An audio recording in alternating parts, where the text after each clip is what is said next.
तो ये आपको जब भी मरीज को चिकित्सा करें तो इसको ज़रूर बताएं कि भाई time and the cost efficiency क्या है। फिर क्या है, understanding of the herbal medicine and the wisdom of its use for the daily house hold needs.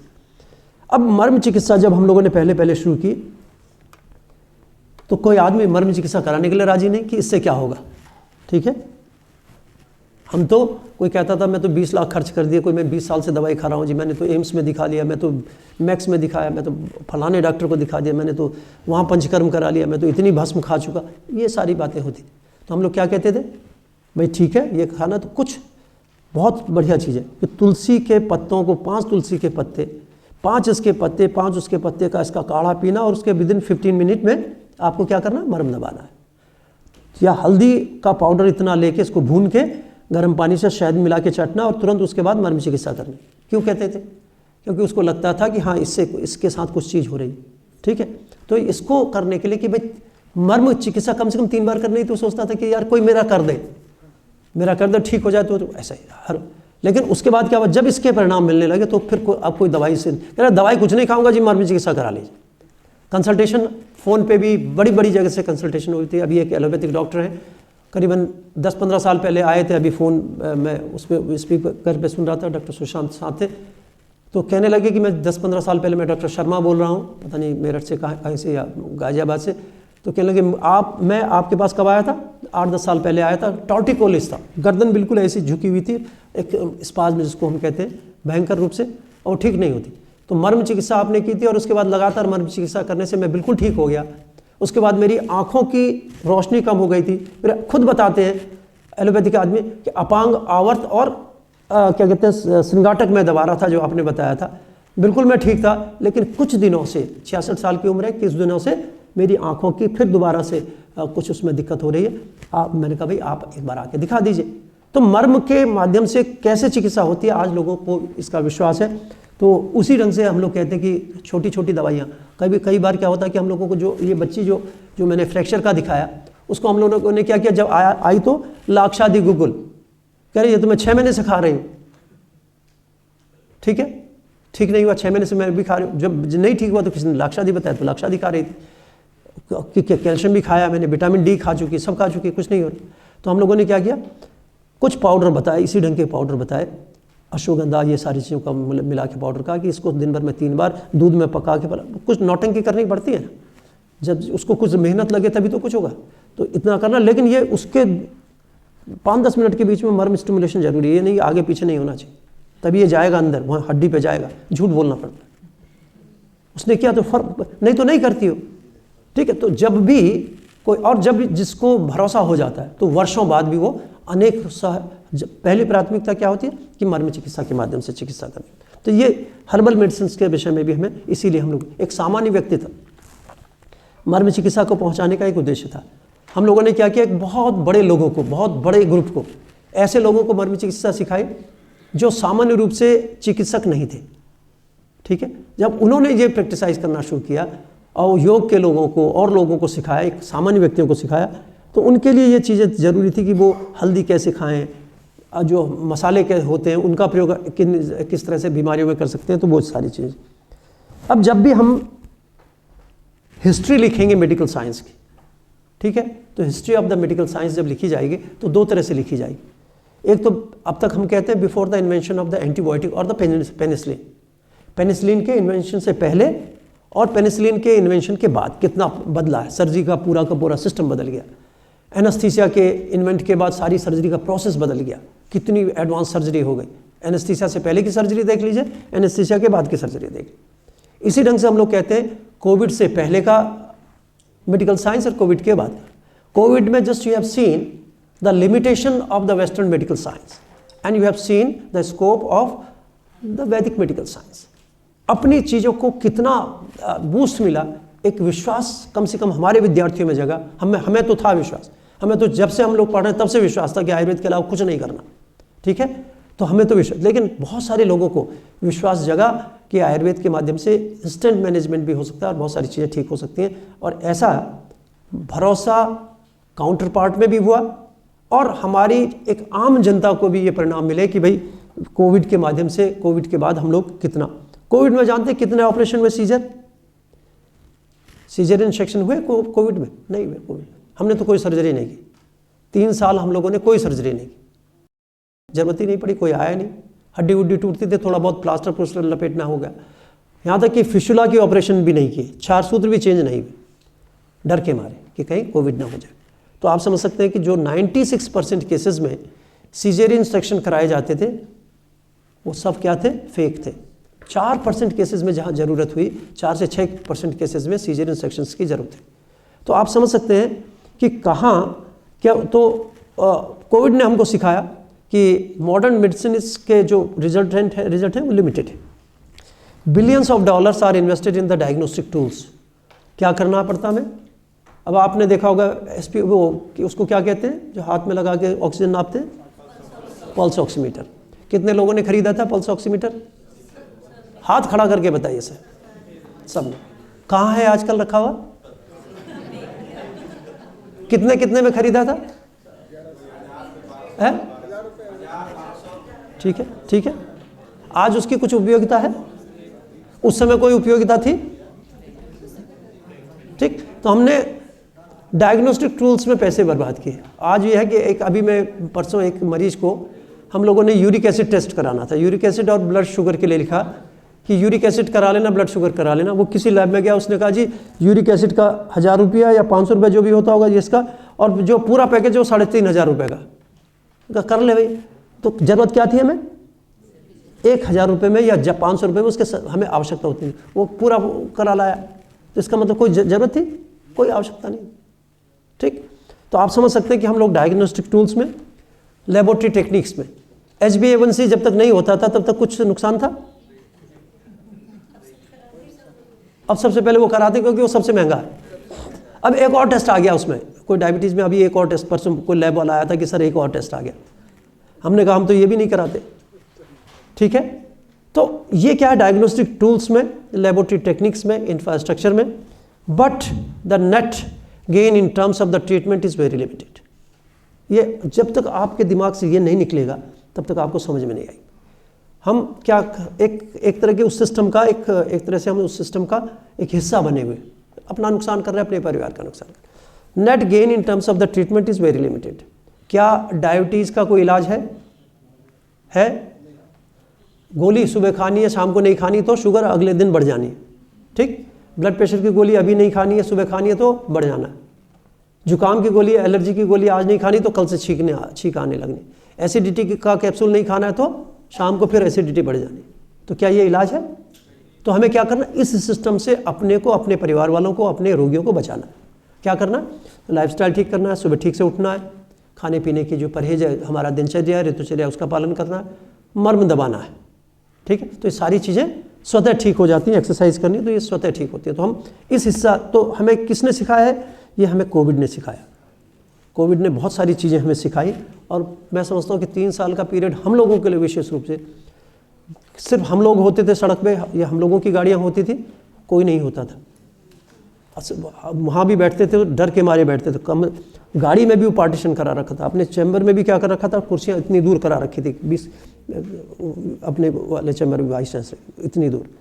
कहीं मीटिंग से जाते थे उससे पहले सैनिटाइज करते थे। घर पे भी, बाहर भी एक वो बाहर यूनिवर्सिटी के गेट पे खड़ा कर रखा था। एक वो क्या होता था जो गले में गन लगाता है एक अपने कमरे के बाहर खड़ा कर। कितने उससे कुछ हुआ किससे? वो काढ़े से हुआ।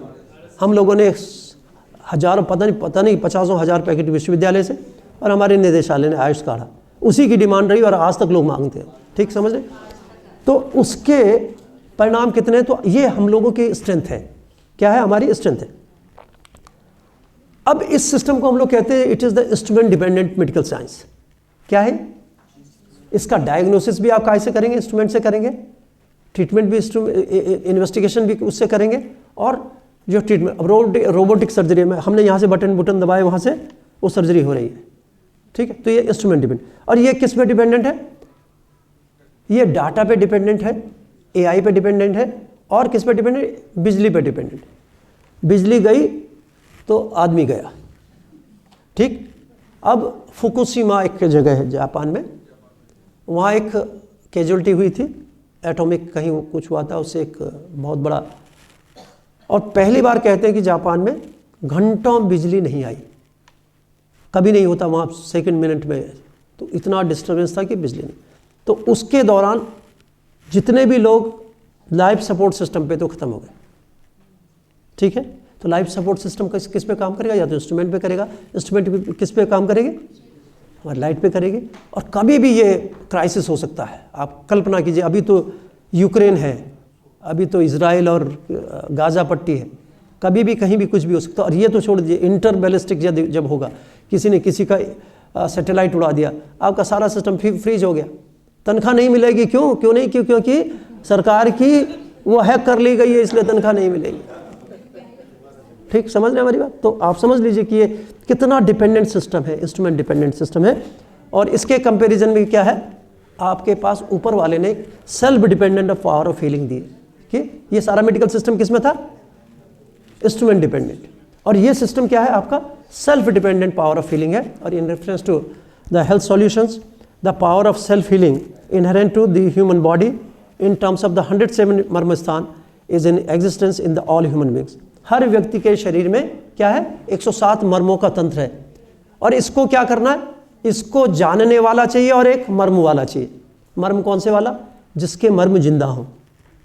एक कैडेवर में भी तो 107 मर्म होंगे ना, लेकिन मर्म कब काम करेंगे?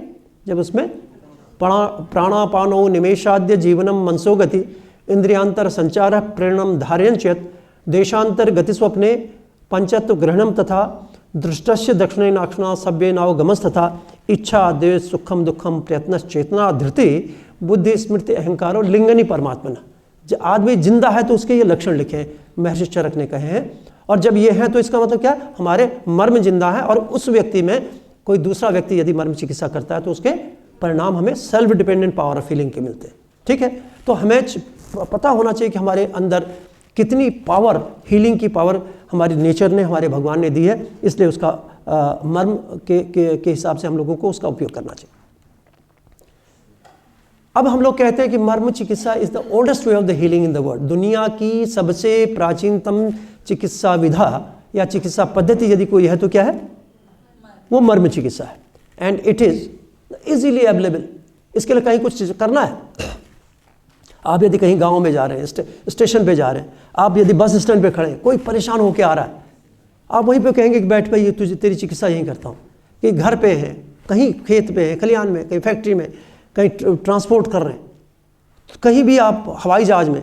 पिछली बार एक बार प्रोफेसर गुप्ता और हम लोग कहीं बाहर से, त्रिपुरा से शायद हम लोग लौट रहे थे, ठीक है, वहीं एक अनाउंस किया कि भाई एक औरत बेहोश हो गई, उसके ट्रीटमेंट के लिए कहीं आ रही थी, बेहोश हो गई, कोई डॉक्टर यदि पोर्ट पे है तो आप आए। हम लोग गए, तुरंत वहाँ कुछ नहीं कर सकते, तल हृदय मर्म दबाए। तल हृदय मर्म दबाने के करीबन 4-5 मिनट के बाद होश में आ गई और दिल्ली तक वो सुरक्षित रहे। ठीक है, तो ऐसे परिणाम आपको कहीं भी, आप मर्म चिकित्सा कहीं भी किसी भी परिस्थिति में दे सकते हैं।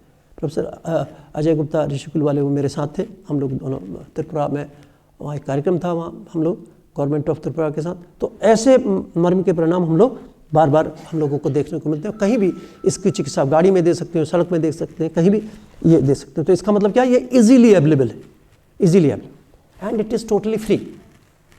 यदि आप शासन को लिखें, डायरेक्टर साहब को लिखें, या इनसे कहें, या सचिव साहब से कहें कि मर्म चिकित्सा का कुछ करना, इस पर तो खर्चा हो गया होगा आपका थोड़ा बहुत, ठीक है, रहना खाने पीने, ठीक। लेकिन मर्म चिकित्सा में कोई खर्चा नहीं, ना सीखने में खर्चा, ना हम सीखने के पैसे ले रहे हैं, सिखाने के पैसे ले रहे हैं, ठीक है, और ना क्या कहते हैं किसी को सीखने के इसमें कहीं कोई खर्च करने की ज़रूरत है।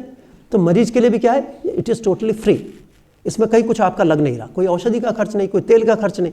कि पंचकर्म में क्या है? तेल नहीं है तो तेल का खर्चा है, कोई औषधि का खर्चा है, कोई इन्वेस्टिगेशन का, इसमें कहीं कुछ खर्चा है। तो it means it is easily available and it is totally free. And third one is it is universally sustainable. Universally sustainable का मतलब क्या? अमेरिका में यदि है तो भी करेंगे, मतलब हमने जिस देश में गए, हर व्यक्ति के 20 देश हम लोग जाते हैं, वहाँ के सब लोगों को एक ही तरह के परिणाम है। यदि किसी का गुल्फ दबाएंगे तो कमर का दर्द ठीक होगा, घुटने का दर्द ठीक होगा। यदि ब्लड प्रेशर के लिए हम तल हृदय दबाएंगे तो सबका ब्लड प्रेशर ठीक होगा, ठीक है। तो ये यूनिवर्सल सस्टेनेबल है कि कहीं के किसी व्यक्ति को भी, कई बार क्या होता है कि आपने देखा होगा कि बाहर के लोग आयुर्वेद की दवाई नहीं खाते, कहते हैं कि ये इससे नुकसान होता है। कुछ लोग, हमारे यहाँ के लोग हैं, एलोपैथिक दवाई नहीं खाते कि उससे कहते हैं कि ये नुकसान होता है।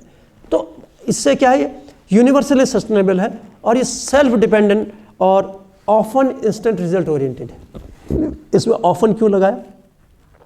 ऑफन इसलिए लगाया कि बाटा वाले भी क्या करते हैं, 99 रुपये 99 पैसे करते हैं, है ना, ठीक है।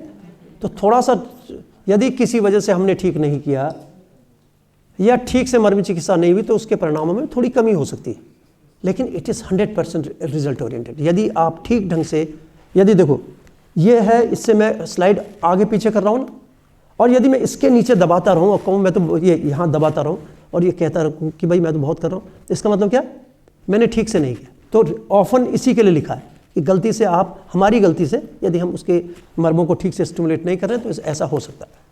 तो ये हम लोग कहते हैं कि it is often instant result oriented, means तुरंत परिणामदायी है। तुरंत का मतलब क्या, तुरंत का मतलब होता है जितनी देर में हम तुरंत कह रहे हैं उतनी देर में उसके रिजल्ट मिलने चाहिए, ठीक है। तुरंत का मतलब, इंस्टेंट का मतलब INSTANT कहेंगे उतनी देर में उसका दर्द कम होना चाहिए, ठीक, उसको इंस्टेंट कहते हैं।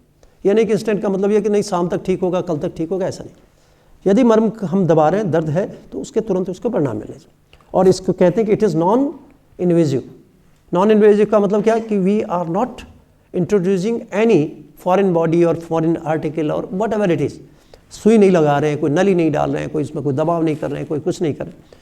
तो and can be applied without surgical intervention and the medication. दवाई की ज़रूरत नहीं, किसी सर्जिकल इंटरवेंशन की ज़रूरत नहीं। हम लोग कहते हैं कि घुटना बदलना है तो घुटना बदलने को रोकने के लिए हमें मर्म चिकित्सा करते हैं, तो सर्जिकल इंटरवेंशन को आप रोक सकते हैं। अब ये क्लासिफिकेशन है डिफरेंट मर्मा पॉइंट का डिस्ट्रीब्यूशन का, ये आप लोग सभी जानते हैं। ये हम लोग कहते हैं कि भाई कितने मर्म हमारे सद्य प्राणहर मर्म होते हैं, कालांतर प्राण मर्म होते हैं, इंस्टेंट फैटल होते हैं, फैटल डिलेड फैटल होते हैं, और fatal after the foreign body removal. सुना आपने कि विशल्यग्न किसे कहते हैं, उसका कुछ पता है? विशल्यग्न का कहीं कोई हमें, मैंने आपको कई उदाहरण बताया ना, अभी राम रावण का बताया, एक उदाहरण और है, श्रवण कुमार के यहाँ पे तीर लगा था। हम लोग बार बार वो बताते हैं, वो अपनी स्लाइड में भी दिखाते हैं, अपनी वेबसाइट पे भी दिखाते हैं। यहाँ पर तीर लगा था, तीर को तुरंत निकाला गया तो व्यक्ति की मृत्यु हो गई। यदि तीर लगा रहता और अपने आप वो भर जाता तो क्या होता, उसकी मृत्यु नहीं होती, ठीक है। तो ये विशल्यग्न मर्म कौन कौन से हैं, यहाँ पर एक विशल्यग्न, 3 विशल्यग्न मर्म होते हैं। तो ये 2 कनपटी पे होते हैं और एक ये। तो इस ढंग से 5 तरह के मर्मों को जानना जरूरी है। और किस मर्म पर, जो फैटल मर्म है, जो सद्य प्राणहर मर्म है, उनके उपचार की विधि थोड़ी अंतर होती है, उसमें थोड़ा प्रेशर कम देना होता है, ठीक है। डिलेड फैटल होते हैं, फैटल होते हैं। कुछ वैकल्यकर सबसे ज़्यादा मर्म जो होते हैं जो विकलता उत्पन्न करते हैं। विकलता का मतलब क्या है, यदि इस मर्म पर, कूर पर मर्म पर चोट लगे तो कुणित होता है। कुणित का मतलब क्या, लूलापन, हाथ को काम करने की क्षमता प्रभावित होती है, उसको बेंड नहीं करती। तो extension and the flexion is affected by the injury to the kurpara marma. तो ये जितने वैकल्यकर मर्म हैं, सामान्य रूप से अधिकतर चिकित्सा के लिए भी उसका हम उपयोग करते हैं, और उसके जो आघात के परिणाम है वो सबसे ज़्यादा हमको मिलते हैं। तो वैकल्यकर मर्म और फिर रुजाकर मर्म, ये सारे के सारे मर्म होते हैं। और 5 तरह के मर्मों का क्लासिफिकेशन आपको पता होना चाहिए। ये उसका नंबर है, कितने मर्म किस में होते हैं, 19 आग्नेय होते हैं, ये अकॉर्डिंग टू द प्रॉपर्टी। क्योंकि ये ज़रूरी इसलिए है, जितने भी आग्नेय मर्म होते हैं वो क्या होते हैं, एक तरह से कई प्राण घातक होते हैं, एक तरह से सद्य प्राणहर होते हैं। इनमें से बहुत सारे, एक आध को छोड़ दीजिए तो सद्य प्राणहर। तो ये आग्नेय मर्म है। आग्नेय मर्म का उपचार अलग ढंग से। अब जिसको गुस्सा ज़्यादा होता है, जब भी गुस्सा ज़्यादा होता है तो क्या होता है, आदमी एक तो अकड़ जाता है, देखा गुस्से में क्या होता है। दूसरी चीज़ क्या होती है, उसका मुंह लाल हो जाता है, ठीक है। फिर आंख नाक से पानी आने लगता है, मुंह से थूक, ठीक है। 2-3 लक्षण होते हैं। ऐसे ही मर्म जब क्या होता है, गुस्सा होता है, बीमार होता है, तो उसमें क्या होगा, हार्डनिंग हो जाएगी। मर्म की साइड पे क्या होगा, there will be hardening. Sometimes you are feeling some swelling, sometimes there will be redness, sometimes there will be spasm, ठीक है। और डिस्कलरेशन, डिस्कलरेशन का मतलब रेडनेस, हल्का सा रेडनेस, एक तरह से जैसे ब्लूइश हो जाता है, जैसे एक ब्रूइज बनता है। कभी देखा आपने कि कभी गुमचोट होती है तो कैसा होता है, ऐसा अपीयरेंस उस मर्म स्थान का हो सकता है यदि हम फिजिकली देखें, ठीक, समझ में आ रही है बात। तो कोई भी मर्म प्रभावित है उस गुस्से वाले मर्म को छूना नहीं है, ड्यूरिंग ट्रीटमेंट उसको नहीं छूना। यदि कोई व्यक्ति नाराज हो जाता है, जैसे हमारे ग्रुप में कोई व्यक्ति नाराज हो गया, मुझसे नाराज हो गया, तो यदि मैं उससे को मनाने की कोशिश करूंगा तो मानेगा मुझसे? तो क्या करना, उसके आसपास के लोगों का यार इसको मना ले, ठीक, समझ रहे? एक सामान्य फार्मूला बता रहा हूं। इसका मतलब क्या, आसपास के मर्मों को स्टिमुलेट करने से वो मर्म ठीक होता है। ट्रीटमेंट का फार्मूला क्या है, यदि हमारे क्षिप्र मर्म पर किसी ने गलती से दबाव देकर इसको नुकसान पहुंचा दिया और देखा कि आपको रेड एंड हो गया, इसमें सूजन हो गया, आदमी कहता है इससे बहुत तकलीफ, तो क्या करना, इस मणिबंध कर लीजिए, कूर्च सिर कर लीजिए, तल हृदय कर दीजिए, तो इसको ऊपर या ऊपर के मर्मों को कर, ठीक, समझ रहे हैं हमारी बात? एक मोटा फार्मूला आपको बता दिया।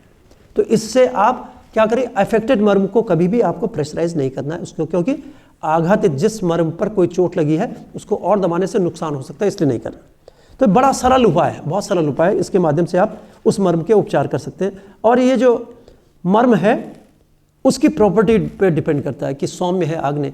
जैसे हम लोग देखते हैं कि अपनी फैमिली में या अपने ग्रुप में या अपने स्टाफ में कौन गुस्से वाला है, तो गुस्से वाले से दूसरे ढंग से बात करते हैं, जो बिल्कुल सौम्य है उसको बड़े अच्छे ढंग से बात करते हैं। जिसका नेचर बिल्कुल परिवर्तित है, वायु का मतलब क्या है, उसका टेम्परामेंट का पता नहीं, कब गुस्सा हो जाएगा, कब कुछ करने लगेगा, उसका कुछ पता नहीं। वायु का अनप्रेडिक्टेबल है, ठीक है। ये प्रकृति या सत्य को जाने बिना जब हम चिकित्सा करते हैं तो कोई फायदा नहीं। लेकिन प्रकृति हमको ऐसे दिखाई देती है कि आसानी से हर चीज़ में हमें प्रकृति दिखाई दे रही है, हर व्यक्ति की प्रकृति दिखाई देती है। तो प्रकृति को जानना सिर्फ रोग के लिए जरूरी नहीं। उसके जब आप किसी को सजेशन देते हैं, ठीक है, तो सजेशन देते क्या, जो वात प्रकृति का व्यक्ति उसको धमकाना पड़े, अबे ऐसा नहीं करेगा तो देख तेरी टांग खराब होने वाली हो जाएगी, बस तू समझ ले ऑपरेशन तेरा होने वाला। डर के मानेगा, डराने से मानेगा, नहीं मानेगा, बिना उसके समझाने से नहीं मानेगा, बिना डर के वात प्रकृति का व्यक्ति नहीं मानेगा। पित्त प्रकृति वाले को कहना, अरे भाई आप तो इतने समझदार व्यक्ति हैं, आप यदि ऐसा करेंगे तो बिल्कुल ठीक हो जाएंगे, ठीक है। उसको क्या करना, थोड़ा उसकी चापलूसी करके उसको मतलब बड़े पोलाइटली समझाना पड़ेगा। नहीं मानेगा, वो गुस्से वाला आदमी है, मैं तो नहीं करता, जब भले मैं मर जाऊँ नहीं करूँगा, अब क्या कर लो, कुछ कर लोगे। तो उसको कहेंगे आप तो इतने समझदार हो, इतने पढ़े लिखे व्यक्ति हो, आप तो जानते हो सब कुछ, जितना हम जानते हैं उससे आप थोड़ा ही तो कम जान रहे हो, ठीक है। लेकिन आपके लिए ये चीज़ बहुत अच्छी है, और अब मुझे बताते रहिए, मैं फ़ोन करूँगा आपको, आप कर रहे हो नहीं कर रहे हो, ठीक है। तो उसको इस ढंग से समझाना, कफ वाले को आप ठीक से समझाएंगे तो समझेगा, आपकी बात मानेगा। पित्त वाला जब मर्जी आएगी तो मानेगा, नहीं मानेगा तो नहीं मानेगा, ठीक है। वो वात वाला कैसे मानेगा, वो आप उसको डराएंगे कि भाई इससे यदि ये ऐसा नहीं करोगे तो ऐसे नुकसान हो, या उसको और समझाना है। वो कंजूस भी होता है वात प्रकृति वाला, कहना भाई यदि ऐसा नहीं करोगे, पॉइंट नहीं दबाओगे तो 10 लाख का खर्चा है तेरा, तुरंत जोड़ बदलेगा, 10 लाख खर्च होंगे तेरे, 10 लाख तो बचाने हैं, तो भले ही मर्म करना पड़े तो करेगा, ठीक है। तो जब तक आप किसी के सत्व को, प्रकृति को नहीं जानते, ऐसे ही मर्म की प्रकृति को जानना जरूरी होता है। कैसा मर्म है, वायव्य है, आग्नेय है, सौम्याग्नेय है, और कैसा मर्म है उसको आप जब समझ जाते हैं तो मर्मों के हिसाब से आपकी उसकी चिकित्सा करते हैं। तो ये एक महत्वपूर्ण क्लासिफिकेशन है दोनों, जिनके आधार पे हमें चिकित्सा करनी पड़ती है। अब ये मर्मों का जो डिस्क्रिप्शन है, इसको हम क्या मानते हैं, क्या समझते हैं, कितनी संख्या में होते हैं, कहाँ पे होते हैं, डिलेड फेटल कौन सा है, ये कहाँ पे अपर एक्सट्रीमिटी में है, ये एक सामान्य आपको पता होना चाहिए। इसका एक चार्ट भी अवेलेबल होता है, और आप इसको जान लीजिए कि कौन से मर्म कहाँ पे होते हैं और कि इसकी नेचर क्या है। कुछ मर्मों को जरूर जानिए कि वायव्य है, कौन सा मर्म क्या कहते हैं, आग्नेय है, कौन सा मर्म सौम्याग्नेय है, वैकल्पिक क्या है। इन मर्मों को जब जानते हैं तो फिर आप उसके हिसाब से ट्रीटमेंट देने लगते हैं, बड़ी सरल हो जाता है कि ये ट्रीटमेंट का वे। ये सारे मर्मों की स्थिति है। अब आज हम लोग डिस्कस करते हैं, क्योंकि अभी लंच कितने बजे है, 2 बजे, फिर हम लोग कब दोबारा असेंबल हो रहे हैं, 3 बजे, 3 से 4 एक लेक्चर लेंगे, फिर उसके बाद आप लोग ट्रेनिंग करा लेंगे, ठीक है। अब first of all just we are discussing the मर्मो point of the upper extremity. एक एक्सट्रीमिटी में कितने पॉइंट्स होते हैं, 11। अब पहले उनकी संख्या देखिए कौन से मर्म स्टिमुलेट करने, कौन से मर्म स्टिमुलेट नहीं करने, ये भी आपको पता होना चाहिए। सामान्य रूप से उन मर्मों को स्टिमुलेट करते हैं जो दैनिक प्रक्रिया में हमारे स्टिमुलेट नहीं होते। अब ये क्लैप कर रहे हैं तो कौन कौन से मर्म स्टिमुलेट हो रहे हैं, कूर्च और कूर्च से। ऐसे मैं उठ रहा हूँ तो कौन से मर्म स्टिमुलेट हो रहे हैं, कूर्च और कूर्च से। तल हृदय नहीं, तल हृदय ऊपर होता है, आर्च में होता है, तल हृदय नहीं, ठीक है। यदि मैं चल रहा हूँ तो कौन से कूर्च और कोर्सिर ये स्टिमुलेट हो। मैं यहाँ बैठा हूँ तो क्या कौन से मर्म स्टिमुलेट हो रहे हैं, आणी, पैर के आणी और उर्वी। मैं यहाँ पीछे बैठा हूँ तो क्या है, ये पीछे के हमारे मर्म स्टिमुलेट हो रहे हैं। तो सामान्य रूप से इन मर्मों की अपने लिए चिकित्सा में आवश्यकता नहीं होती। ठीक समझ गए मेरी बात, या क्योंकि ये निरंतर दब रहे होते। इनकी आवश्यकता कब होती है, इनकी आवश्यकता तब होती है जब पेशेंट लॉन्ग स्टैंडिंग केसेस में बेड रिडन होता है। ठीक है, जब व्यक्ति 3 महीने के लिए बेड के अंदर है, ना कोई हाथ से कोई काम कर रहा, तो उसमें क्या करना, उसके इन मर्मों को स्टिमुलेट करना। तो उससे क्या होता है, उसका जो स्टेटस है, एनर्जी का स्टेटस, वो बढ़ता है और उसके अंदर एनर्जी होती है। वो एकदम नहीं चल पाएगा, तो चलने से पहले आपको क्या करना, उसके इन मर्मों को, जब हम उसको सेडेंटरी करते हैं, सेडेंटरी लाइफस्टाइल से हम उसको नॉर्मल लाइफस्टाइल में लाते हैं, तो क्या करना, हमें इन मर्मों को दबाना है। ठीक है, तो जब हम इन मर्मों को स्टिमुलेट करते हैं तो क्या, ये स्टेबिलिटी। जब हम पैर रखेंगे तो बिना तल, ये क्या कहते हैं, कूर्च और कूर्च सिर के नहीं, तो कूर्च और कूर्च सिर का एक संबंध होता है। जब हम चलते हैं तो क्या होता है, द प्रेशर हम जो लेते हैं वो ट्रांसमिट कहाँ करते हैं, कूर्च सिर पे करते हैं, और कूर्च सिर से वो पूरा का पूरा उंगलियों में जाता है और फिर हम लोग चल पाते हैं। आपने देखा जब हम लोग ये चल रहे हैं तो क्या होने जा रहा है, इस दिन आप समझ लेते हैं ठीक से। हेलो, जब हम लोग चल रहे हैं तो क्या किया हमने, ये किया और फिर उसके बाद ये पीछे से कूर्च, फिर कूर्च सिर पे ट्रांसफर होता है, और तब कूर्च सिर से ट्रांसफर होकर फिर क्या होता है, ये इसमें आगे जाता है। तो इन दोनों मर्मों का हमारे जो स्टेबिलिटी है, हमारी चलना है, इसमें बहुत महत्वपूर्ण रोल होता है। तो कूर्च और कूर्च सिर को सामान्य रूप से हम लोग नहीं दबाते, लेकिन जब भी कोई लंबे समय तक कोई आदमी बीमार रहता है तो निश्चित रूप से उसके मर्मों को दबाना होता है। तो ये कूर्च हो गया, यहाँ कूर्च सिर हो गया, यहाँ पे तल हृदय हो गया, इसकी अभी आइडेंटिफिकेशन की टेक्निक बताते हैं। फिर ये मणिबंध हो गया, यहाँ पे इंद्रवस्ती हो गया, ये कूर्पर हो गया, आणी उर्वी हो गया, और फिर यहाँ पे लोहिताक्ष। ठीक है, फिर बाद में यहाँ पे जाएंगे तो ऊपर कक्षाधर मर्म होता है, पैर में बिटअप होता है, इस ढंग से कक्षाधर। तो कितने मर्म स्थान हो गए, 11 मर्म स्थान हो गए। किसकी आवश्यकता है, सिर्फ कुछ मर्मों की इसमें विशेष आवश्यकता होती है, जिसको हम लोग उपचारित करते हैं। तो सबसे पहला मर्म जो हम लोग लेते हैं उसको कहते हैं तल हृदय मर्म। ठीक है, तल हृदय का मतलब क्या होता है, हाथ और पैर के जो तले होते हैं उनको हम क्या कहते हैं, तल हृदय कहते हैं। तो ये क्या हुआ, पाद तल, और ये इसको कहते हैं हस्ततल। पाद तल का मतलब क्या हो गया, सोल, और इसको क्या कहा हमने, पाम। तो पाम एंड द सोल। तो तल हृदय भी हम लोग जब चिकित्सा में लिखते हैं तो क्या करते हैं, स्टिमुलेशन किसका, पाद तल हृदय। यदि हस्त तल हृदय, इंद्रवस्ती को कौन सी, ऊर्ध्व इंद्रवस्ती, अधा इंद्रवस्ती। ठीक है, ऊर्ध्व जो क्षिप्र है, अधा क्षिप्र, तो इसका नाम लेते हैं। तो जो तल हृदय होता है, तो कभी आपने कश्यप से वो संहिता में कितने लिखे हुए हार्ट के लिए लिखा है, कहीं कुछ है, क्या लिखा है, 5 क्या, पंचकोश, पंचकोश होते हैं, 5 हृदय होते हैं। कहाँ कहाँ होते हैं, उसको शाखा हृदय कहा है। क्या कहा, शाखा हृदय। तो हाथ और पैर में जो स्थित है उनको क्या कहा, शाखा हृदय। तो ये जो 4 तल हृदय है वो शाखा हृदय है, और ये वक्ष में स्थित है। तो इसका मतलब क्या, ये हृदय का मतलब क्या है, इसके माध्यम से यहाँ कोई एक ऐसा स्ट्रक्चर है जो हार्ट को रिप्रेजेंट करता है। समझ रहे हैं हमारी बात, ये यहाँ पे कोई एक ऐसा स्थान है जो क्या करता है, हार्ट को। अब हार्ट को, हृदय का क्या मतलब होता है, हृदय या क्या का मतलब क्या होता है, जो किसी का कोई चीज़ हरता है, उसको रोकता है, फिर उसको दे देता है वापस। ठीक है, यही तो है। हाथ क्या करता है, हम किसी चीज़ को रिसीव करते हैं, होल्ड करते हैं, फिर उसको छोड़ देते हैं, इसलिए हृदय है। पैर में क्या करते हैं, हम किसी जगह पे हम जगह लेते हैं, फिर उसको थोड़ी देर रुकता है, फिर उसके बाद छोड़ देते हैं, इसलिए ये हृदय कहलाते हैं। ठीक है, हृदय के समक्ष सदृश इसके कार्य होते हैं, इसको हृदय कहते हैं। और इनके माध्यम से हम हृदय के कार्यों को प्रभावित भी कर सकते हैं, स्टिमुलेट कर सकते हैं, रेगुलेट कर सकते हैं, और अल्टर कर सकते हैं। यदि कम है तो ज़्यादा कर सकते हैं, ज़्यादा है तो कम कर सकते हैं, तो ये सारी चीज़ें कर सकते हैं। तो आप समझ सकते हैं कि ये जो हृदय है, और आयुर्वेद में हृदय से क्या मतलब है, हृदय किस किस चीज़ के लिए आया है, मस्तिष्क के लिए भी और हृदय के लिए भी। वो भी क्या कर रहा है, यहाँ कोई सेंसेशन ले रहा है, उसको प्रोसेस कर रहा है, और उसके बाद मोटर उसमें उसका एग्जीक्यूट कर रहा है। ठीक है, समझ रहे हैं हमारी बात। तो ये दोनों चीज़ों के लिए क्या करता है, ये काम क्या करता है हमारा, ये हमारे तल हृदय मर्म। अब ये तल हृदय मर्म महर्षि सुश्रुत ने लिखा है कि ये मध्यमा अंगुली के नीचे इसके मध्य में होता है। अब मध्य में होता है, कोई यहाँ देख रहा है, कोई यहाँ देख रहा है, कोई यहाँ कर रहा है, कोई वहाँ कर रहा है। हम लोगों ने क्या किया, एक टेक्निक डेवलप की, मुट्ठी बंद कीजिए, फ्लैक्स, एक फैलेंक्स, दो फैलेंक्स, ये फैलेंक्स जो इंटरफेलेंजियन जॉइंट है इनको मोड़िए आपस में, ऐसे नहीं करना है।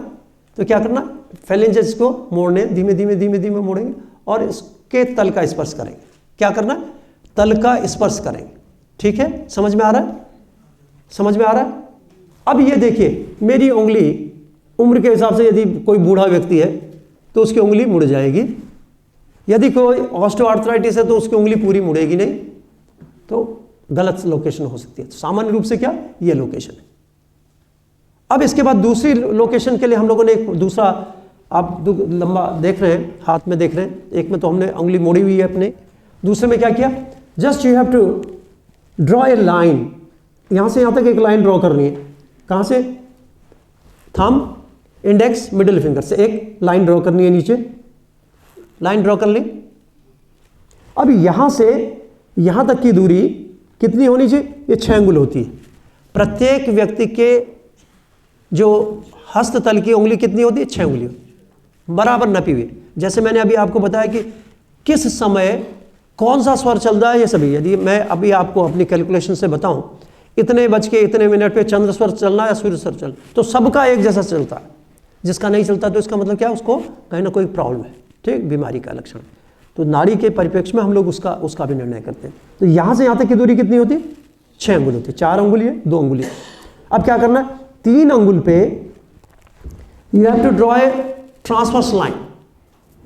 क्या करना है, एक ट्रांसवर्स लाइन ड्रॉ करनी है। एक स्ट्रेट लाइन आपने ड्रॉ की थी, तो वो कहां पे हिस्सा गया, वो जो बीच की दोनों उंगलियां, जो दोनों लाइन जहां पे क्रॉस करती है, वहां पे क्या, वो ही हिस्सा आता है जहां पे आपकी ये मिडिल फिंगर आती है। ठीक है, समझ गए हमारी बात। इसको अभी डिमॉन्स्ट्रेशन कराएंगे तो कोई एक हमारे पास आ जाएगा, तो हम उसको, मार्कर है किसी के पास यहाँ रखा हुआ मोटा मार्कर है, आपको पता चल जाएगा कि ये कहाँ पे होता है। इसको क्या कहते हैं, है मोटा मार्कर, एक अब क्या करना है, मिडिल फिंगर के मिड से एक लाइन ड्रॉ करनी, इट इज द पॉइंट।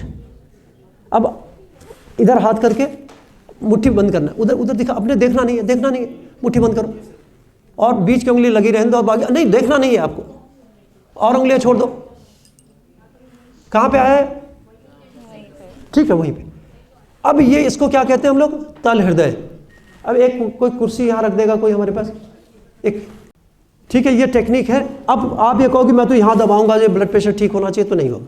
कहां पे होगा, जहां पे तल हृदय। आपने जब भी देखा होगा कि जब भी कोई व्यक्ति बेहोश होता है, देखा, यदि कोई व्यक्ति बेहोश होता है तो क्या करते हो आप लोग, क्यों रगड़ते हैं, सर्कुलेशन बढ़ जाता है। एनाटॉमी के विद्यार्थी हो, यहाँ पे पैड ऑफ फैट होती है, सर्कुलेशन बढ़ानी है तो यहाँ बढ़ाओ ना, खूब रगड़िए, पूरा शरीर रगड़ो। यही है क्यों मर्द, क्योंकि यहाँ पे तल हृदय होता है, इसलिए दबाते हैं। ठीक है, अब आपको जब तल हृदय पता है सीधे, तो अब आप हाथ को नहीं मलोगे, क्या करना है, तुरंत तल हृदय पे लगाएंगे और तल हृदय को दबाना शुरू करेंगे, तो इंस्टेंट रिस्पॉन्स आएगा। ठीक है, तो ये हाथ का हो गया, पैर। अब इसी के सापेक्ष, अभी हम अपर एक्सट्रीमिटी कर रहे हैं, लेकिन इसी के सापेक्ष जो मोड़ो तो मोड़ सकते हैं। ये हमने ये ऐसे फार्मूला लगेगा नहीं लगेगा।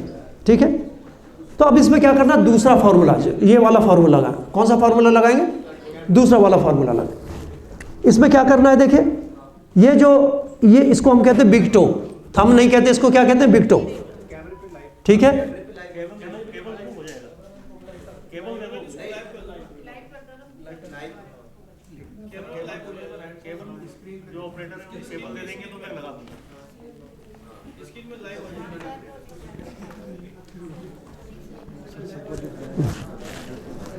तो सामने पैर आप आगे कर लीजिए। अच्छा ठीक है, आप आराम से अपने साथ। ये दिख रहा है, सबको ये दिख रहा है। नहीं, वो तो दिख रहा है, पैर नहीं दिख रहा ना। पैर आगे दिखा रहा। आप थोड़ा सर थोड़ा सा इधर आ जाइए। हाँ, वो इस पहले इस हाथ में भी कर देते ना,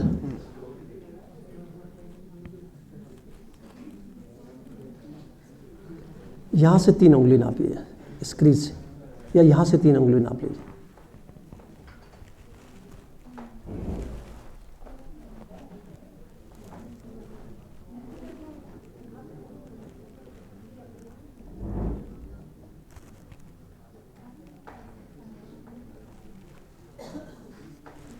ये तो आप हाथ का देख सकते हैं, यदि आप देखें, ठीक है।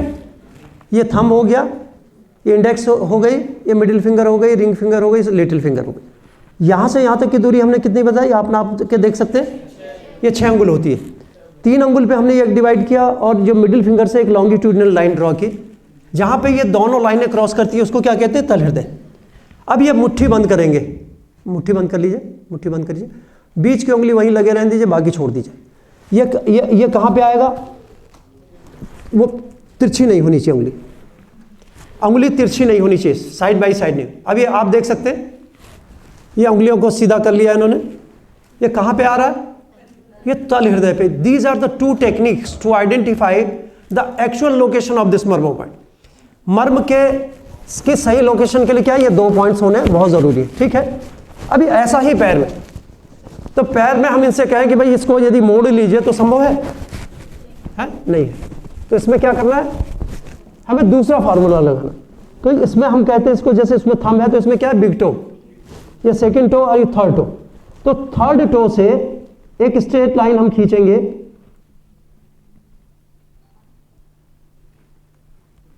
इट इज लिटिल बिट, ये देखिए यहां ये हिस्सा ज्यादा, ये हिस्सा कम है, दिख रहा है आपको?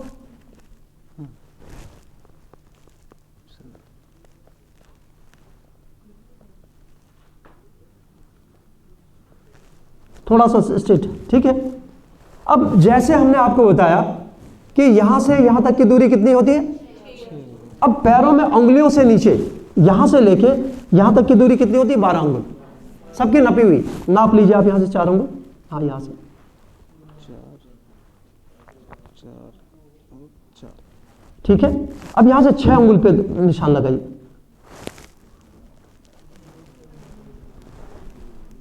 हाथ छोड़ दो।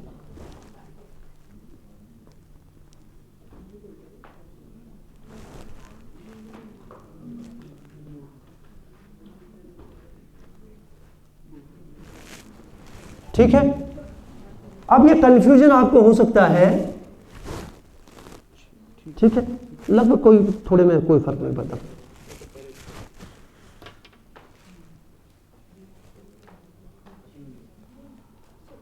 ठीक है, आप लोग को हमने ये टेक्निक बताई, दूसरी ये वाली टेक्निक बताई। अब आपको क्या करना है, दूसरी टेक्निक भी हम इसको जानना चाहते हैं। इसको रखिए ऐसे। अब जो लिटिल फिंगर है, देखिए इस तरफ जरा, इनको ये वाली दिखाइए, पीछे ऐसे थोड़ा सीधा करें, ना सीधा सीधा सीधा, ढीला छोड़ दीजिए, पैर ढीला छोड़ो, ऐसे पैर घुटने से मोड़िए, पैर ऐसे ढीला छोड़िए। ये लिटिल फिंगर है, ठीक है। अब ये कौन सा मेटाटार्सल है, 5th मेटाटार्सल है। ये base of the 5th metatarsal, यहाँ एक हड्डी का प्रोमिनेंस होता है। सब लोग अपना फील करके देख लें। अब इस पे क्या करना है, इसी हाथ की इस उंगली को ऐसे रखना है, मोड़ लीजिए पैर को मोड़ लीजिए और मोड़ लीजिए। अब क्या करना है, इस पे अपनी उंगली रखना है, अंगूठा रखना है, उंगली रखनी है, ऐसे देखना नहीं है, देखना कुछ नहीं। अब इसको पूरा इनसर्किल करना है, ठीक है। समझ रहे हैं हमारी बात? अंगुली को कहां पे रखना, 5th मेटाटार्सल के बेस पे रखना और इसको इनसर्किल करना है। तो ये देख सकते हैं आप, ठीक है। दोबारा रख के देख लीजिए, यहां देखना नहीं है, आपको यहां नहीं देखना, आपको क्या करना है, पैर सीधा करिए। अरे नहीं देखूंगा भाई, जितना हर व्यक्ति अपने उसमें नाप सकता है इसको। तो ये क्या हो गया, तल हृदय मर्म पैर का। हाथ का भी बताया था, इसके बाद क्या बता दिया हमने, पैर का तल हृदय। अब ये पैर का तल हृदय मर्म बताया, क्यों होते हैं 4? आपने कभी देखा कि आप गाड़ी खरीदते हो, ठीक है, गाड़ी खरीदते हैं तो क्या होता है, उसमें एक स्टेपनी मिलती है, ठीक। आप स्टेथोस्कोप खरीदते हो तो क्या होता है, क्यों मिलते हैं, कि यदि खो जाए तो आप उसका उपयोग कर सकते हो। ऐसे ही ईश्वर ने क्या दिए, 4 तल हृदय दिए, ठीक, एक नहीं तो दो नहीं तो तीन नहीं तो 4, ठीक। एक यदि किसी का एक हाथ नहीं है तो रिमेनिंग से हाथ के नहीं कर सकते। किसी स्थिति, ऐसी स्थिति में है कोई आदमी बेहोश है कि उसके हाथ आप कहीं ट्रैप हैं, कहीं फंसे हुए, तो आप उसको पैरों के तल हृदय से कर सकते हैं। और यदि किसी वजह से पैर ट्रैप है तो क्या कर सकते हैं, आप उसके हाथ से कर सकते हैं। तो ये क्या है, रिमोट सेंसिंग टेक्निक, इसको हम क्या कहते हैं, रिमोट सेंसिंग टेक्निक। जैसे दूर से हम क्या कर लेंगे, उसको स्टिमुलेट कर सकते हैं। तो ये दोनों चीजें आपको समझ में आ गई, बिल्कुल clear. Now it is clear कि तल हृदय मर्म का आइडेंटिफिकेशन कैसे करना। Now what is the indication. देखिए बहुत, इसको हम लोग 2 लेक्चर्स में हम लोग नहीं बता, अभी और भी मर्म बता देंगे ना। हाँ, दूसरे मर्मों की भी चर्चा करेंगे। तो ये तल हृदय मर्म, क्योंकि पूरा का पूरा लंबा इसका सिलेबस होता है, बहुत सारी चीजें होती हैं, तो शॉर्ट में आपको बता रहा हूं। व्हाट आर द इंडिकेशन, इसके इंडिकेशंस क्या है। Diseases of the heart and the brain, और कौन से, द सीवियर कंडीशंस। यदि कोई व्यक्ति बेहोश हो गया, ठीक है, हाइपरटेंशन, हाइपोटेंशन, इसमें भी coronary artery disease, heart attack,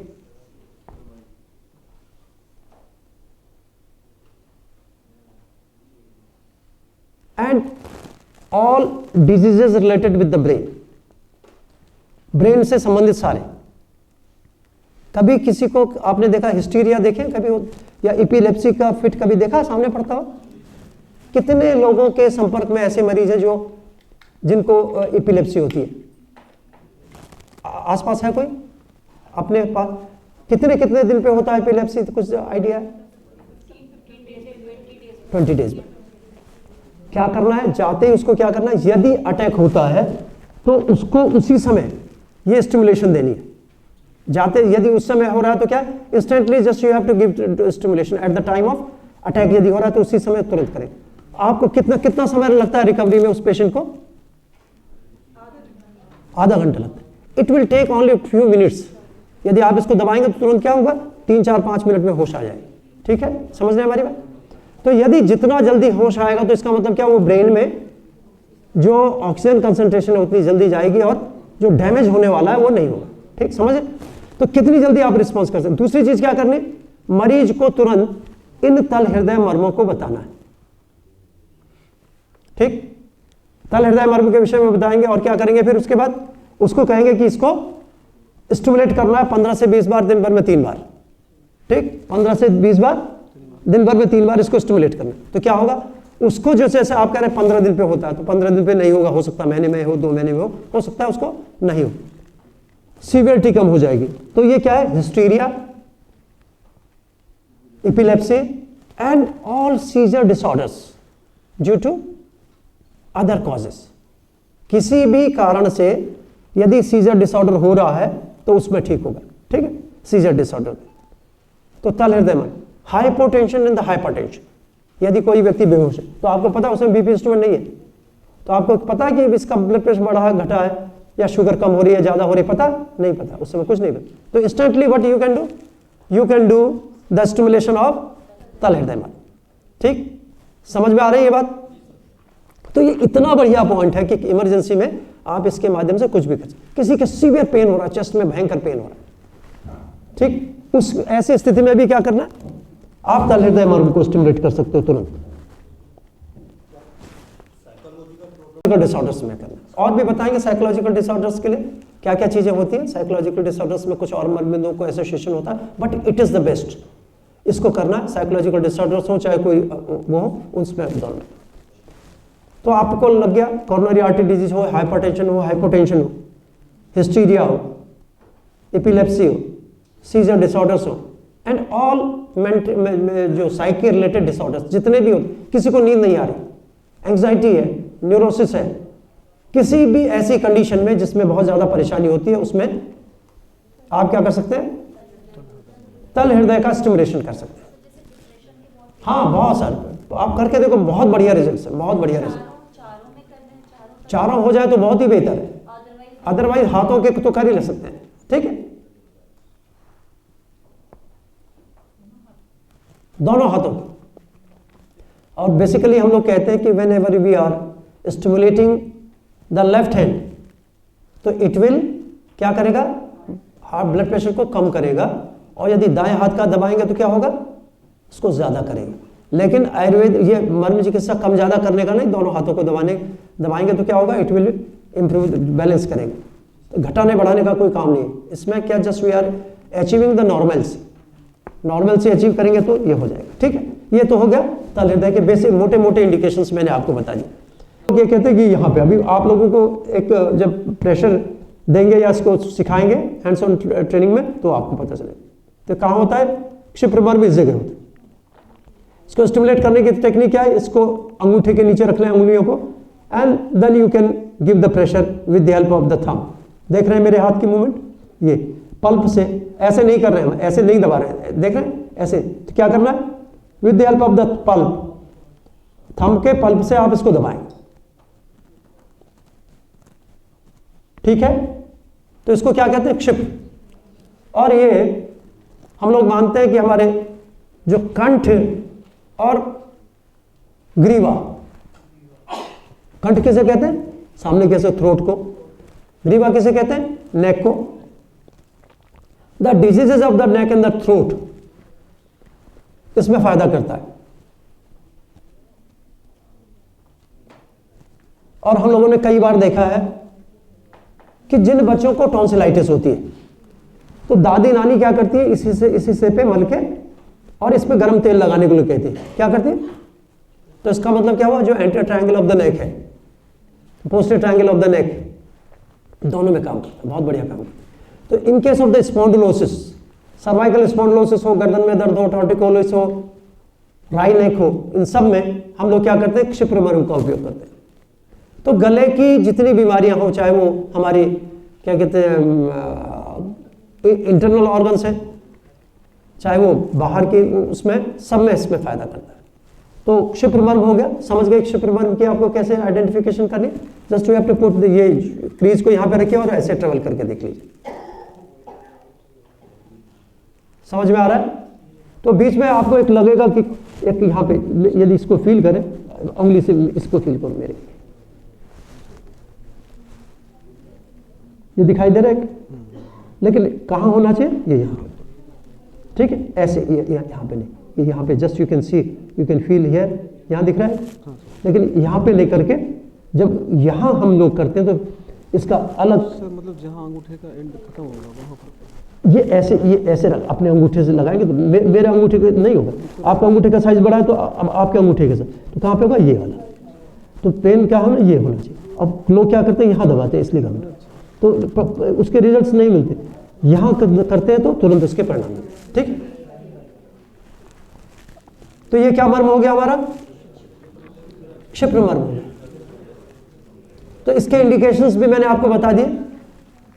अब एक और इंपॉर्टेंट मर्म है जिसको हम कहते हैं मणिबंध। क्या कहते हैं, मणिबंध। जानते हैं मणिबंध क्यों कहते हैं, क्योंकि यहां पर मणि बांधते हैं, इसलिए इसे पक्का नहीं पता सर। मणिबंध क्यों कहते हैं इसे, ये यहां पे पहनते हैं ना, इसलिए पता हो तो हाँ कहिए, नहीं तो नहीं पता। नहीं। मणिबंध कहते हैं। मणि किसे कहते हैं आयुर्वेद में, आपने अश्वत्थामा जी का नाम सुना है, देखा है किसी ने अश्वत्थामा जी को हिमालय में घूमते, नहीं देख।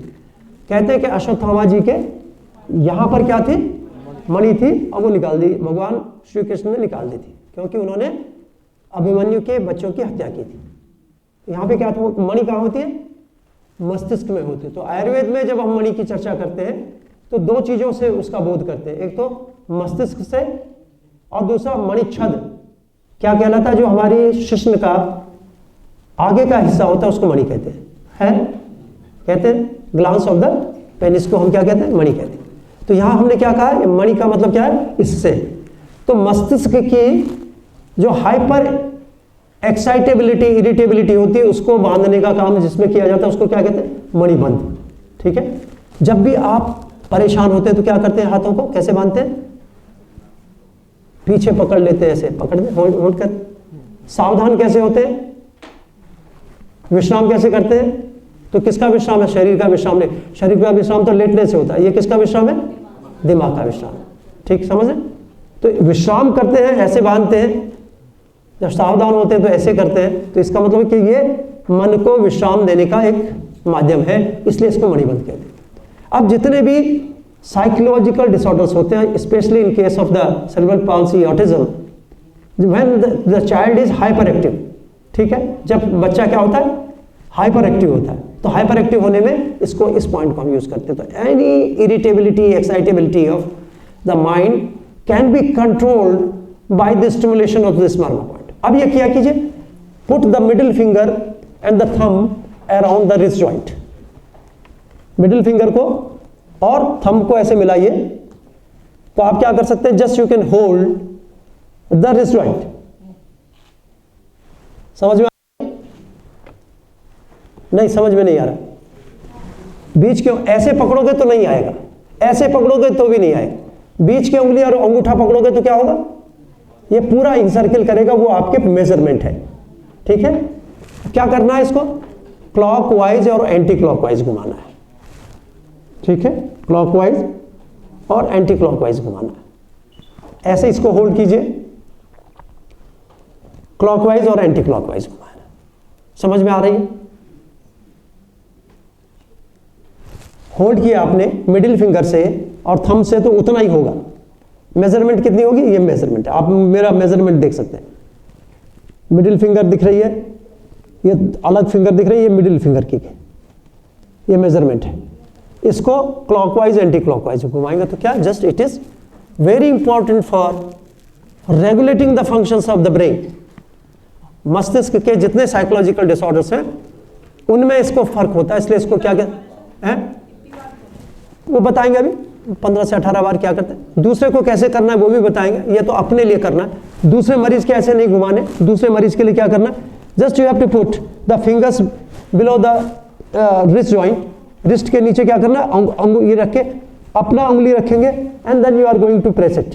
ये अंगूठा हमने एक अंगूठा रिस्ट जॉइंट पे रखा और ऐसे रखा, ऐसे प्रेशर। यदि सीधे दबाएंगे या इसके साथ जोर जबरदस्ती करेंगे तो यहाँ पे एक बीमारी होती है जिसको कहते हैं गैंग्लियोनिक सिस्ट। ये जोर से आपने ऐसे ऐसे दबा दिया तो क्या हो गया, यहाँ पे गैंग्लियोनिक सिस्ट हो जाएगी। मरीज क्या कहेगा कि आपने हमारे हाथ को इसमें गांठ पैदा कर दी, गलत कर दिया। तो क्या दूसरे के लिए प्रेशर देना, तो क्या करना, because it is a very gentle space, बहुत टेंडर स्पेस है, बहुत मतलब एक तरह से कोमल स्पेस है। तो इसमें हमने just we have to put the thumb, और थंब के पल्प पे ऊपर दूसरा पल्प देके हमें उसको एक 0.8 सेकंड का स्टिमुलस देना है, और दिन भर में 2-3 बार दिन भर में करना है। 15 से 18 बार दबाएंगे, और 5 से ये इसको मणिबंध को दूसरे को अपने पल्प से दबाएंगे directly. You have not to press these marma points with the help of the tip of the thumb. Thumb के अंगूठे से, नाखून से नहीं दबाना। समझ में आ गई, बिल्कुल। अब इसके बाद एक और मर्म बिंदु होता है जिसको हम लोग कहते हैं इंद्रवस्ती मर्म। ठीक है, इंद्रवस्ती मर्म।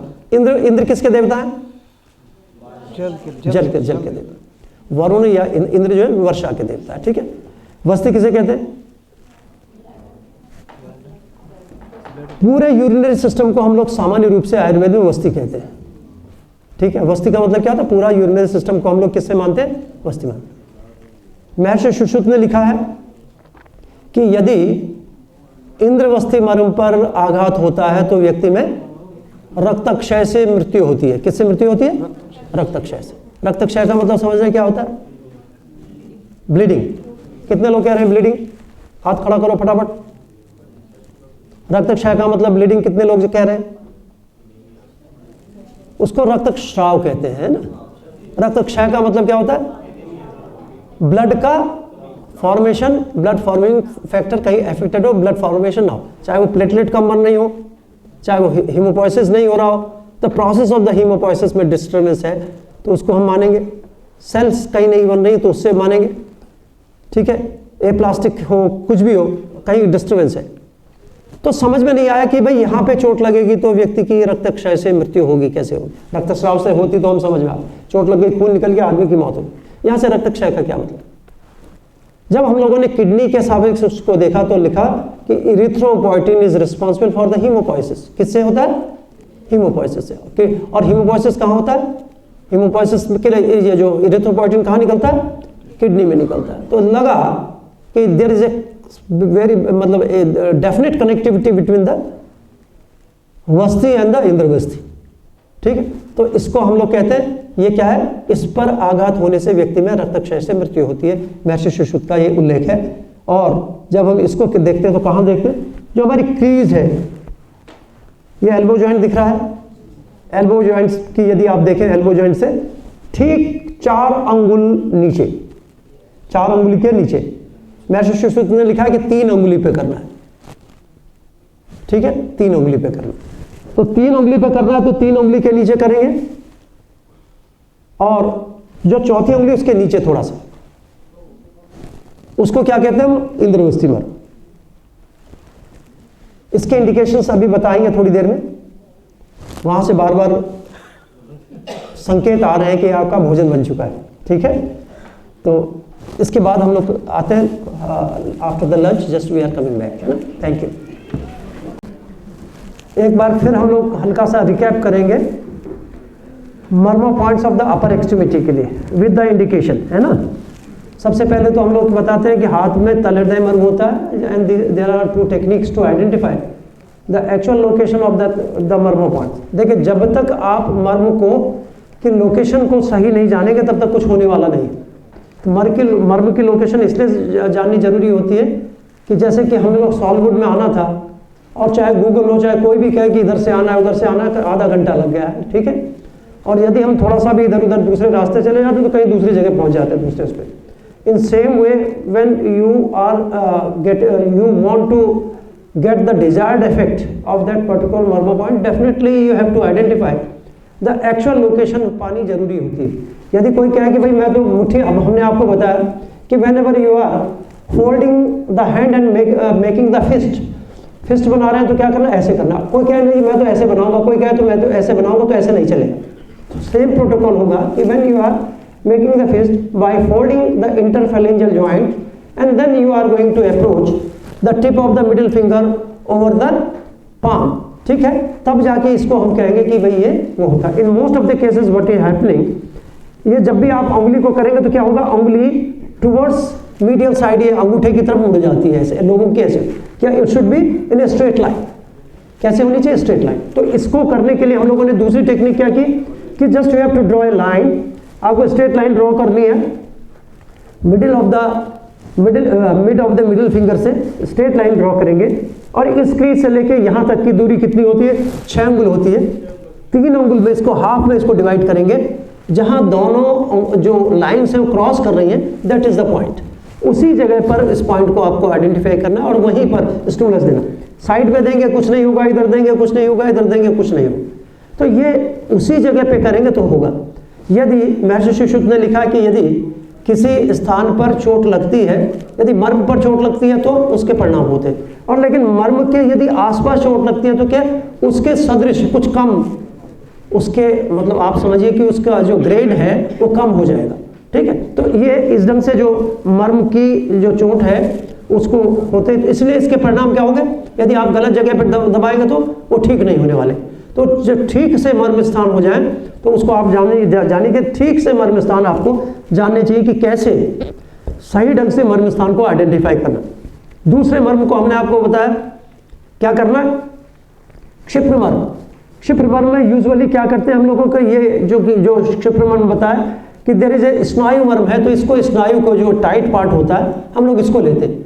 But if we want to get the desired effect तो उसको क्या करना? जस्ट वी हैव टू ऊपर थोड़ा सा, और आप समझ सकते हैं कि इस फर्स्ट मेटाकार्पल और सेकंड मेटाकार्पल के बीच में कितना स्पेस होता है? आपके अंगूठे के बराबर। हर व्यक्ति का एक अलग मेजरमेंट है, इतना स्पेस होता है। And by giving the pressure with the help of the tip of the thumb you can feel a tender area in this region. आपको पता चलेगा कि यहाँ पे एक ऐसा पॉइंट है जिसमें कि पेन होता है, पेनफुल पॉइंट दिखाई देगा।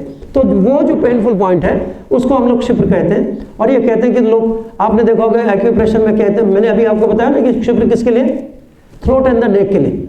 और लोग थायराइड के लिए कहाँ दबाते हैं, इसको दबाने के लिए कहते हैं। लेकिन जब इसको दबाते हैं तो अल्टीमेटली इफेक्ट कहाँ से आ रहा है, इफेक्ट उसका क्षिप्र का आ रहा है, कूर्च का नहीं आ रहा है। ठीक है, समझ रहे हैं हमारी?